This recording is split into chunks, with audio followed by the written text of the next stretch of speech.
What's going on, everyone? This is Eric B. Horn here with another Operational Edge episode. And today's episode is the Art of Strategic Advocacy. I can never say that word, so I'm going to butcher that word so much today. However, as a business owner, even just as a professional alone, you have to learn the art of advocating for yourself. And what does that mean? That means standing up for yourself. That means speaking when you know something is wrong in the midst of your client or you being a professional, and not necessarily saying it in front of a large group of people. Sometimes you have to pull the client to the side and have a conversation to say, if we go this route, this is going to push the project back 3 months, or this is something that we didn't agree on in the very beginning. You have to learn and master the art of pushback, and pushing back not for the sake of being difficult for the sake of being difficult, but at the same time, if you know for a fact, based off of what you're doing in your business and how you are serving your client, and if you've seen a certain scenario over and over and over again, and you know the best way to do it, and the client is saying that wouldn't work, sometimes for their own benefit, you have to push back on them for the greater good of the project. And even more importantly, which I'm going to dig into, it's understanding that even though this person is a client of yours and you want to serve them to the highest level, you still have to have certain boundaries in place so they will not run you over, or in a sense, they won't just do what they want to do. Because I've seen this, I've dealt with this before. I've lost clients in mid project based off of the fact of they just kept pushing and pushing and pushing. And for me, no amount of money is worth my overall sanity. I will give you your money back if you get out of hand, in a sense, right? I'm all about innovating and I'm all about pushing the element of your operations forward, but I'm not a slave to anyone, nor do I want someone to be a slave to me. There is an even boundary when it comes to being, at least for me, being my client and me working on your behalf. So what I'm going to do is touch on a couple of these overall elements. So if you are a business owner and you feel that you are burnt out right now, you feel that you are a yes man or a yes woman, and there's no judgment behind that, and you know some of the stuff that you are agreeing on is taken away from you as a entrepreneur and as a professional. Hopefully these tips will help you out. I know that they've helped me out, and I'm still exercising these elements to this day, even in after 13 years of business, because every client is different. They may want the same results, but when you're dealing with clients, you're dealing with their overall personalities. You're dealing with their personalities first before you're dealing with the problem that you are trying to solve, because at the end of the day, they are people as well, right? So when you are shifting from just being available to being essential, there are three zones that you want to specifically look at when it comes to you as an entrepreneur and you serving your clients, right? The first one is the financial I can never say this word. I'm going to keep these mistakes in here. Financial advocacy. Um, you have to understand what's your true value when it comes to the service that you are providing your client. Okay, it's not about the the price per hour. It's not about you providing them with the cheapest rate so you can secure them as a client. Everyone that you come across, they may have a problem, but they may not be the right fit for you. So one of the filters of that is based off of how people would approach you when it comes to you, or how you price your products or your services. You always want to price your products or your services based off of the value that you will bring to that client, not just from a dollar value. However, a customer's job is to get the best service for the cheapest price.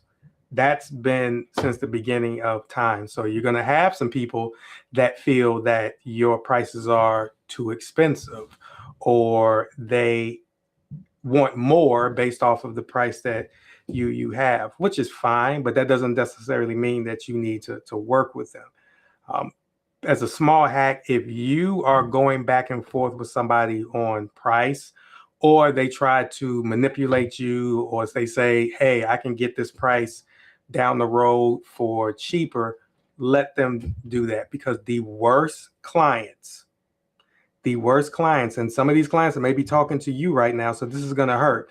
Your worst clients are the people that pay the least. It's just a mindset based off my experience. Anytime that and it was my mistake, anytime that I will lower my prices, it was a nightmare working with that particular client. Not saying that people who will pay your rate also couldn't be bad, which is totally understandable. But a common thread is, if someone is battling you based off of price, and they're not even trying to figure out ways how they could pay your rate, right? If they instantly want a discount, or they feel that your prices are expensive, run. Do not walk out of the room, because that's somebody that you don't want to deal with. And these are the type of individuals that are going to want your time, your effort, and energy 25 hours of the day, 8 days of the week. I guarantee it. And the best way to do that is not even engage in them on that manner. Trust me, you may lose a potential client, but you are regaining your sanity that you may potentially lose based off of the fact of dealing with that trash client. Okay. The second piece is from a operational standpoint on how you would have to advocate from yourself. Once you secure a client, you have to have time in your day to actually do the work that they have hired you to do. Now, I know that may sound weird, but there are certain people and certain clients where they feel that since they paid you, that they should have access to you 24 hours of the day, which is totally false, right? And I'm going to talk about something called the 24-hour rule in a minute, where as you are serving that client, you want to communicate with them in the best manner. Not saying you have to be attached to their hip, but at the same time, you want to establish a strong flow of communication, with you communicating to them, and even more importantly, how they communicate back with you. Because if you don't set those boundaries, they will reach out to you at 2, 3, 4 in the morning and use the justification that they have paid you as justification to violate your boundaries, especially when it comes to you actually carving a time out to do the work. Okay. And then last but not least, you want to advocate for yourself from a relational standpoint. Most business owners who are, at their beck and call for their clients, they have something called a rescue mindset, where think of it like you are Batman or you're Superman, and your goal is to tend to that client all the time, even if it's a ridiculous ask or it's violating the boundaries that hopefully you set as a business owner, right? For example, they should not be calling you at midnight based off of something. They can send an email and you can get that email tomorrow morning. But I've had people who try to message me at midnight and I'm laying in the bed with my wife. And just think how that looks with me being a married man, and I get a message at midnight, multiple messages going off. Now, thankfully, my wife knows that I'm not stepping out in any way, shape, or form. But ultimately, how does that look? And their excuse was, I would just like an update based off of what's going on, even though I provided them an update at 6 o'clock that evening, right? Totally violated the boundaries. And I had to have a one-on-one conversation with this client, which if I hurt her feelings, that's fine. But in actuality, I didn't hurt her feelings. I just pushed back on her because most people are scared to do it. But for me, I'm not scared, because we're not going to interact in that manner, because that's causing, once again, a behavior that I had to advocate for myself, because if I didn't, she'll reach out at 4 in the morning or 5 in the morning, knowing that I'm not going to be doing any type of work that early in the morning. I still accomplished the goal. I still implemented her SOPs, but I had to push back on her. So it gave me the space that I needed to work. And the relationship was a little rocky, but after having that come to Jesus conversation, she had a better understanding of, don't message me when it's outside of working hours. Email me, I will get it. But nonetheless, you're not going to reach out to my cell phone, call me, send me a message, knowing that this isn't the right time to actually answer your questions. And for anyone that would say right now, well, maybe it was an emergency, it totally wasn't an emergency. It was something that could have been handled at 9 o'clock that morning when I actually had the time to actually do it, right? So with you going through and understanding what the core pillar is when it comes to advocating for yourself as a business owner, the next thing I want to talk about is how you would build that overall advocacy. I can never pronounce that word, guys. How you can actually build out advocating for yourself. It's a easy framework that I'm going to teach you guys right now. So the first thing you would want to do is audit what the overall leakage is, what it is, and where it's coming from. So in order to do that, you have to take a look at maybe your past 15 to 30 days, and you want to document where were there times or tasks that you had to do that you knew that you didn't want to do. You knew that you wanted to say no, but in actuality, you said yes just to make your client happy. And there's no judgment on that. We just need to see where the breakpoints are, okay? The second thing is you want to define what your SOP, so to speak, when it comes to responses. And this is where, when I talked about, one of the things that you don't want to do is you don't want to wing it. You don't want to keep it to the point where let so your client knows, or you're not giving your client parameters on when you can reach out to them on certain issues. And once again, 99% of people's fires is based off of something that they initially did or didn't do, right? And I'm a clear advocate of your emergency isn't my emergency, especially if it's something that I didn't do or I didn't initiate. And that's all about of how you overall behave, AKA these personality traits, right? But you have to define some parameters on when it's okay and when it's not okay to reach out to you based off of some sort of ask or follow up or things of that nature. You have to set that tone in the very beginning, because on the back end, a client has the right to say, well, I didn't know this. Set that tone up front and let them know that you will still get back to them in an adequate amount of time. But you got to set those parameters, got to set those boundaries. If you don't, they're going to walk all over it, okay? Number 3, it's something that I call the 24-hour rule. And ultimately, what this 24-hour rule is, if you reach out to me for something, I will get back to you in 24 hours.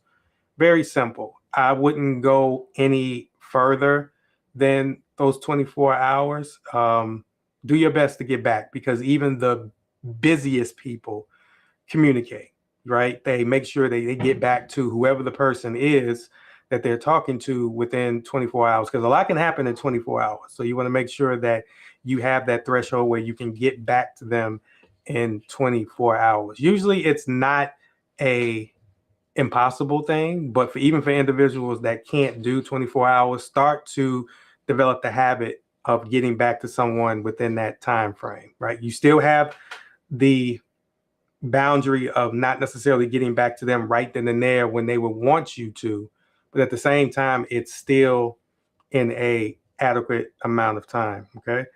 And the last thing is you want to, and I talked about this from a relational standpoint, you want to move from being a rescuer to a resource. What you do, the service that you provide for your client, is a resource. You are a solution. You are not there to rescue them from the chaotic mindset that they may have. That's not your job. right? That's not what you signed up for. That's not one of the deliverables that you signed off of when it comes to your overall client. But when you're dealing with people's personalities, and this is how I'm so used to doing it, sometimes you have to be the first person in life to push back on them and be willing to risk the deal for your own sanity.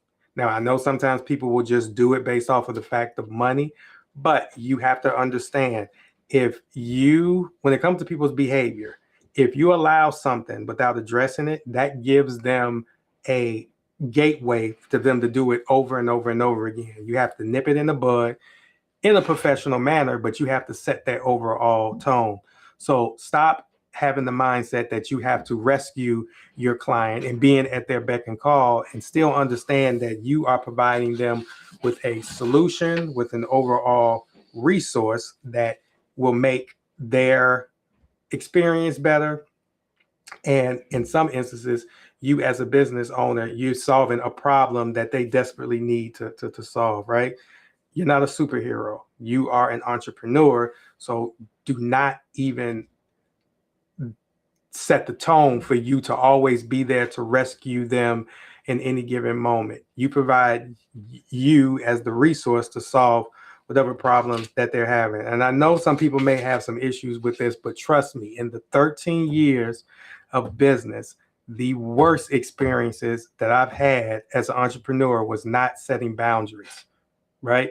And me not setting them boundaries, me not setting those overall boundaries opened up a floodgate of stress, opened up a floodgates of, a bad experience. And ultimately I had a good return they had a good return on their investment, and I got paid, but it was the worst experience. I was worn out. I swore I wouldn't work with them again. But once it got to the point up front when I would set these boundaries, people would look at it as being awkward. But then after me explaining to them in the very beginning why I have these boundaries, and knowing that these boundaries will not affect the overall goal that we are trying to accomplish, they fell in line in a sense, right? So I'm pretty sure anybody in the comments right now are thinking about certain myths or certain types of programming that you may have had, and no judgment, but certain type of programming that you may have had when it comes to serving your clients. For example, one of the myths or the programming that I had to actually deprogram myself is a good customer service means being available 24/7, which is totally opposite. Good customer service is providing your client with the best result possible and getting back to them in adequate amount of time, but not being available 24/7. Someone that's being available 24/7 is a slave, and no one needs to be a slave as a business owner, right? But the reality is, based off of that overall myth, when you are positioning yourself to be available 24/7, it makes you a commodity. And being a commodity is not good, especially when you have positioned yourself as the services that you provide is a high value. High value and commodity are at both ends of the spectrum, right? And, well, not and, however, overall strategic boundaries makes you that consultant or makes you that business owner. You're just not setting these boundaries just to have boundaries to annoy people. You're setting these boundaries to protect yourself. Protect yourself so you can work at the best level to provide your client with the best product or service as possible. Also, when you stop being the emergency responder for every client, you have bandwidth to build what you need to build at the highest level for that particular client. That's why it's so important to block out times where you are specifically doing the work for the client and you're not being disturbed, even if the client continues to call you. Because once again, when you're interacting with a client and you have a goal to fulfill, you're dealing with their personality. And in some instances, you have some clients that their personality is always go, go, go, hectic, hectic, hectic, and you may not work in that perspective. And if you do that, you guys will clash, which makes the overall experience very bad. And then I'm going to hit you guys with some hard truth. If you are consistently jumping to the rescue for people who are clearly capable of helping themselves, you're being an enabler. And that was one of the wake-up calls for me. I don't want to be an enabler. I want to be a helper. I want to be a supporter. I want to be a problem solver. But it is not your job to help someone that can clearly help themselves. If they've hired you for a particular problem, you need time to solve the problem. But that doesn't mean you are at their beck and call, tending to them, because their behavior is something that they need to work on, not you. But it can clearly pour into what you're doing and your overall well-being. And in some instances, it's not worth it. You definitely have to set those boundaries and advocate for yourself, because at the end of the day, you know that you're going to provide them with the best possible service. But even if they are looking over your shoulder and things of that nature, that's a trust issue. And you may have to have a conversation to set those overall boundaries to say, I understand that you're concerned based off of what's going on. However, I am providing you with adequate updates within a specific time frame. I need you to take a step back, trust what I'm doing, and I'll do what I need to do to get you to the goal to solve the problem. Because if this still continues to happen, I'm going to have to cease this overall working relationship that we have. Be willing to cut the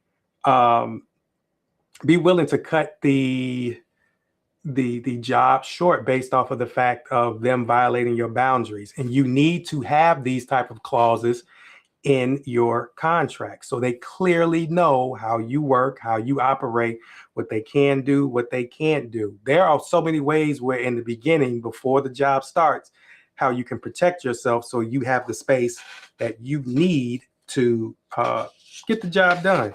Okay. So what I love to do at this stage of the video is, well, let me say what I do. Usually before I put these videos out, I send out a survey to my email list and let them know the topic that I'm going to be talking about and making a video on. And if they have any questions that they would want me to answer in the actual video. So what I'm going to do is go over 3 of these questions. This time we have 3. Usually we have about 4 or 5. And I think it'd be fun to ask these questions. Hopefully the people that ask these questions, they're looking at this video so I can gear my question or gear my answer specifically towards them. Okay. So the first question is from Marcus from Chicago. What's going on, Marcus? So I'm going to read it right now. I'm worried that if I implement a 24-hour rule, my long-term clients will think I've become too big for them, or that they think that I don't care about their business anymore. How do I frame this change without offending them? It's not about framing the 24-hour rule. Just be open and honest with them. And even more important with you, if you have a good relationship with these long-term clients, you would want to get back with them within 24 hours. I think that you're worried that if you're not at their beck and call, AKA you're not the rescuer, you'll lose them as a client. If you start to underperform, if you start to not produce in a manner that they're used to, that's how you will lose them. But setting the boundary to say, I've gotten more clients, we've gotten busier. So now if you do reach out to me, I will get back to you within 24 hours. It's very easy. You're not going to lose them if you set the boundary to say, there'll be some times where I won't get back to you in 24 hours. If you're worried about that, you may want to dig deeper into yourself and figure out why you're so worried about that, especially with your long-term clients. The long-term clients that you have history with them. They know for a fact that you can produce, you can provide the service or the product that you do oh so well. So there shouldn't be a reasoning why, just based off of the fact that you are setting this boundary for 24 hours, that your quality of work is going to go down the tube. So definitely still have this conversation with them, get their feedback, but even more importantly, dig deeper on why do you feel that you still need to be a rescuer as opposed to a resource when it comes to your long-term clients that you already have history with. Okay, Marcus, thank you for that question. The next question is Sarah from Springfield. So Sarah asks, I'm a government contractor, and I often feel that I can't advocate for myself because the prime contractor holds all the power. How do I push back on scope creep without risking the relationship or future work? So, for individuals that do not know what scope creep is, the best manner I can say this is, let's say your deliverables and what you're required to do is kind of like a lane, is in between my two hands, right? However, what scope creep is that based off of the parameters or the services that you was provided, it becomes wider and becomes wider, meaning that there's more to ask for based off of what has already been documented. So, Sarah, when it comes to that type of situation, you would want to sit down. First and foremost, be very thorough based off of what your deliverables are when it comes to the prime and you being the subcontractor. Okay. You want to make sure that it is clearly defined. And if it's clearly defined, if they still go out of scope creep, then that may be a conversation for your prime to either renegotiate the contract that you have, or even more importantly, figure out based off of this new addition the to the proposal or to the actual scope of the project.